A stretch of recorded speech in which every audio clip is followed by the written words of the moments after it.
right, so Rob, you're a member of the team here at Mhm. ELLICSR. You also happen to be a cancer survivor yourself. Mhm. So why don't you start off by giving us a little bit of background on your patient journey? Okay, it was a few years ago. Everything seemed to be pretty much fine. I went to see my doctor, and he was giving me a general checkup, and all of a sudden he found a lump in my neck. And he said there was a 10% chance that I might have cancer.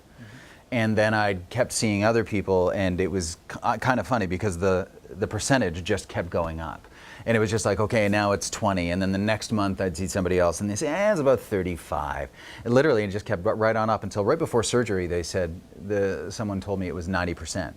And at that point, it was like, well, I've just got it.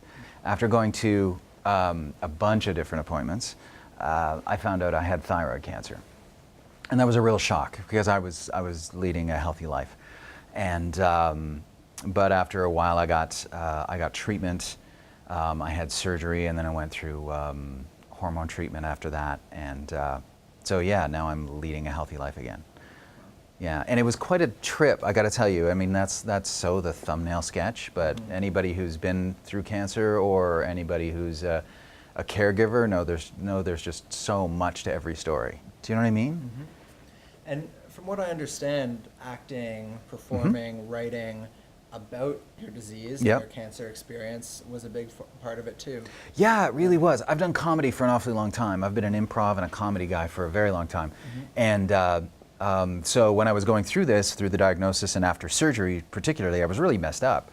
And I just started writing funny bits.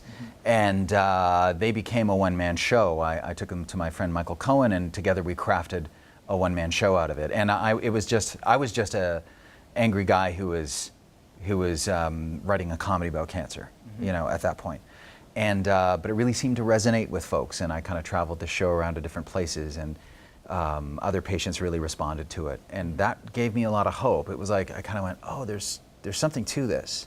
Was there anything about that creative process and comedy writing that helped you in your own dialogue about the disease? So much. Essentially, this show and art in general has really given me a place to really work this stuff out.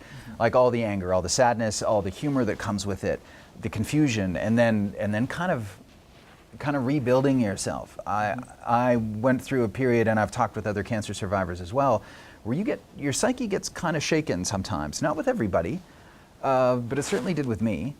And you kind of rebuild parts of yourself after treatment. Do you know what I mean? Like your values can kind of shift a bit and stuff. So that can be a... In what ways would you say that your values shift? Gosh, you don't waste time anymore. I stopped wasting time. I remember like I would go, well, you know, if I do this for a year and it doesn't work out, whatever. Or, you know, there's this relationship or whatever. But all of a sudden you don't waste time anymore. If something's not going to work or you don't want to do it, you say, I'm not going to do this thing. And you get to the stuff that matters right away. And that actually is really useful, you know. How did you move on from that stage to becoming part of a group like ELLICSR? And I had a performance here in Princess Margaret for 50 or 60 professionals, and it went really well. It was really on the edge for them, but the audience was much more receptive than I thought they would be. And that kind of started everything. And then after a while, I hooked up with the folks here at ELLICSR, and yeah, it's just kind of been growing from there. So healthcare is in a really interesting space right now, as far as I can tell, because it's got a reputation for moving very slowly. Like healthcare just has a rep for just moving at a glacial pace. However, there are pockets of it that are actually really progressive and really doing what I consider very, very brave work. And ELLICSR's very definitely one of those places. Yeah. What do you think it is about art in general that patients connect to? I think it's a way of processing what we're going through. It's a way of getting stuff out on the table and articulating thoughts and feelings that we might not necessarily even realize that are there. So I actually think that it actually shortens the amount of time we need to to heal ourselves, at least on the level of our psyche. I don't know about the body certainly on that, but I think it really helps speed up the healing of our spirit. Yeah. Now that you've had such extensive experience in the healthcare system, is there anything you wish you'd known at the outset? Is there anything you could go back and tell yourself?